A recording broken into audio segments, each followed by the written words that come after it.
This is the story of the scratches in the closet. Don't turn out the lights. It was the dead of night. The house was quiet as Stacy lay asleep down the hall from her parents. Suddenly, she awoke to the sound of something in her closet. She mustered up all her courage and slinked out of bed and down the hall, breaking into a run to get to her parents' room as quickly as she could. Groggy, her father followed her toward the closet to investigate the noise. The two of them slowly opened the closet door, but nothing was there. Stacy slept peacefully the next few nights, until she was woken up again. This time the sound was different. From behind the door, she heard a rhythmic scratching like someone carving into wood. The door opened just slightly, and through the crack she saw two red, glowing eyes. The scratching continued. Scared she'd be seen, she lay still, pretending to be asleep until the morning. When the sun was up, the noise was gone. She grabbed her dad to check the closet. On the inside of the door was lettering, in a strange kind of language she couldn't understand, scratched into the wood. Stacy's dad was shaken. He installed security cameras all over the house. They locked up all the doors. They closed every window. Nothing would get in or out without them knowing. Stacy slept soundly that night until she heard the scratching again. Unable to stay put, she bolted. The family fled outside and called the police. The cops searched the whole house. Then they reached Stacy's room. In the back of the closet, they discovered a hole. It was scratched through the wall and led to nowhere. It was dark and cavernous and deep. Where did it lead? What beast had made it? Would it come back? Stacy's dad had the hole boarded up and covered with cement, ensuring that nothing would come in or out again. But Stacy never slept the same again. If the thing found its way in once, couldn't it find its way in again?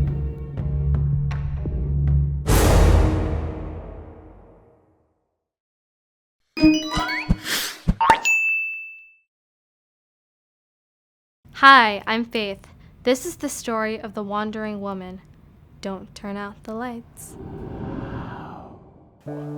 Brother and sister Marc and Jess walked down the street on their way home from school. The two were so engrossed in talking about their day that they didn't notice the old woman standing in the sidewalk up ahead, staring right at them.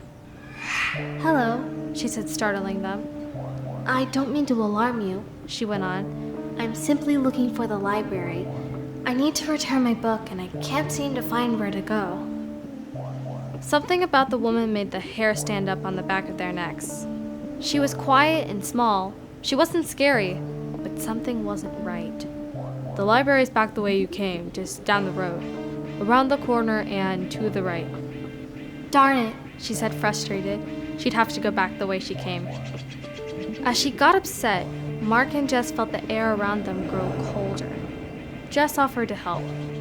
"We're going that way. How about I bring your book to the library?" The woman smiled widely. "Thank you so much. That would help me a lot." She handed Jess the book. It was hot to the touch. The woman thanked them and they parted ways. "Feel the book," said Jess to Marc. "It's burning up." He turned around to see if the old woman was still there, but somehow she was already gone. They picked up their pace and headed toward the library, ready to return the book and get home. But when they rounded the corner, they saw it. Where the library had been was a smoking pile of ash. Pieces of singed paper fell down around them. Marc caught one. At the top of the page, he read the title, "Stranded." Then he read the title of the book, "Stranded."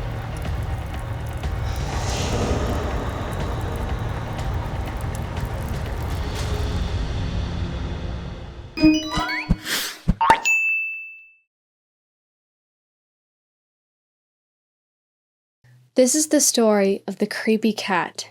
Don't turn out the lights. It all started one rainy night when Katherine heard a scratching at her window. She peeked out to see a cold gray cat with yellow eyes sitting on her second-story window pane. "How'd you get all the way up here?" she thought, as she opened the window and took the cat in her arms. As she dried the cat, she noticed a collar that said, "Ashes."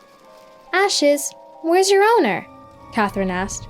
The cat just looks back at her, almost like it was smiling. Katherine's mom and dad agreed to let her keep the cat until they found its owner. "You can stay in my room, as long as you're not afraid of bears," Katherine laughed. She pointed to her beloved old teddy bear, Gus. Ashes just stares at Gus. That night, Katherine fell asleep to the sounds of the rain and Ashes purring. But when she wakes up the next morning, Gus wasn't there. He isn't on the floor. He isn't under the covers. "Ashes, do you know what happened to Gus?" Ashes just looks at her, almost like he was smiling. Everyone quickly warmed up to Ashes. He was quiet and calm. He spent most of his time just sitting in the hallway, staring up at the pictures of Katherine and her family. The only one who didn't like him was the old family dog, Sadie. Sadie was normally friendly with everyone, but every time Ashes came near her, she let out a low growl. One evening, while Katherine was scouring her room for Gus, she heard a great commotion. She rushed downstairs to see Sadie barking at Ashes, who was on top of a cupboard with a long, thin scratch across his face. Almost too thin for Sadie's big paws, but Ashes couldn't have given that to himself. Sadie was banished to her doghouse for the rest of the cold, rainy night. Sometime after midnight, Katherine wakes up to a scratching coming from outside her door. She looks for Ashes, but he's not in her room. She walked out into the hallway where all the pictures of her and her family had their faces scratched out. "Ashes, did you do this?" she whimpered, but there was no response. She made her way downstairs to see Ashes by the fireplace. It looked like he was on fire. Katherine rushed over, but when she got to him, she saw he wasn't on fire, but in his mouth, burning bright, was beloved teddy bear Gus. Katherine let out a gasp. Ashes slowly approached her. As he did, she noticed his shadow was becoming bigger and bigger. Too big for such a little cat. Ashes got closer and closer, leaving burning sparks in his wake. Katherine was too scared to even scream. Closer and closer. All of a sudden, there was a giant bang, and in charged Sadie, barking and snarling. With a wail, Ashes dropped Gus and jumped through the window, running off into the night. Katherine quickly put out the fire. Ashes never returned. The next day, Katherine searched online for Ashes' missing cat, but nothing showed up. Then, on a whim, she looks up all the unexplained fires in her town. There are pictures from many over the years, and somewhere in each picture, amidst the rubble, there is always a little cold gray cat that almost looks like it's smiling.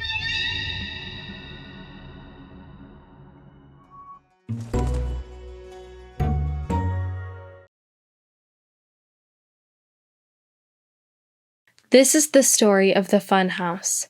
Don't turn out the lights. Evan wasn't afraid of anything at the fair. When his friends got off the giant Ferris wheel, weak-kneed and shaking, he just rolled his eyes and called them scaredy cats. He declared that the fair was just for little kids and stormed off. But just as Evan was about to walk out of the exit, a high-pitched voice called out to him, "You can't leave before you go to the fun house." Evan turned around to see a tall, skinny clown with big green hair and even bigger, greener eyes. "The fun house is the scariest place in the fair." "That's not saying much," retorted Evan as he rolled his eyes and turned to go. But the green clown just smiled. "Probably for the best. You just end up running through the scaredy cat exit." That stopped Evan in his tracks. Then the green clown led him all the way back to the edge of the fairgrounds, to the old fun house. The entrance was shaped like a giant clown with his mouth wide open. In fact, the clown looked a lot like the green clown. "This will be a breeze," Evan said as he turned to the clown, who no longer was there. With a shrug, Evan enters the fun house. The first room is just filled with mirrors. This isn't scary, thought Evan as he rolled his eyes. But then all the reflections of Evan rolled their eyes as well. But theirs kept rolling back until Evan was faced with 100 wide-eyed versions of himself. "How's it doing that?" cried Evan as he started to get a little concerned. The room echoed. "How's it doing that? How's it doing that? How's it doing that?" "This is how!" cried the nearest mirror, which then turned from a tall, skinny version of Evan into the green clown. Then it cackled its high-pitched laugh. Evan rushed through the room, but every time he thought he reached the door, he bumped into another mirror. The laughs got louder and louder. Finally, he reached a door marked Scaredy Cat Exit. He was about to grab its handle, but he stopped himself, took a deep breath, and walked into the next room of the funhouse. This one was filled with mannequins. Big ones, little ones, sad ones, scowling ones. Evan laughed. This whole thing was just silly. Until, out of the corner of his eye, he thought he saw one move. Evan snapped around. One of the mannequins was now right behind him, arm outstretched like it was reaching for him. Evan jumped back, ran into 3 more mannequins that weren't there a second ago. With a scream, Evan ran as fast as he could through the room. He could feel the mannequins getting closer and closer right behind him. He saw the next Scaredy Cat exit, and this time, without a thought, frantically grabbed for it. It wouldn't open. Evan pulled and pulled at the handle. It wouldn't budge. Then, from the blackness of the next room, he heard footsteps and the high-pitched voice of the green clown. "We don't like scaredy cats here," cried the clown. Evan bolted through the mannequin room and could feel them grabbing at his shoulders as he ran by. He bolted through the mirror room, bumping into mirrors as he heard the green clown right behind him chanting, "Scaredy cat, scaredy cat," and finally bolted out of the funhouse, tears in his eyes, and ran directly into his friends. He tried to warn them about the mannequins and the mirrors and the green clown. They all stared at him, then burst out laughing. Evan screamed, "Don't laugh at me, it's dangerous!" But when he pointed back at the funhouse, he saw that it had changed. Gone was the clown with the giant gaping mouth. Instead, it was the Scaredy Cat Funhouse for children 3 years old and up. "No!" cried Evan. "You don't understand, it was something different!" But his friends were already walking away, shaking their heads at Evan the Scaredy Cat. And from somewhere in the distance, Evan could hear the high-pitched laughter of the green clown.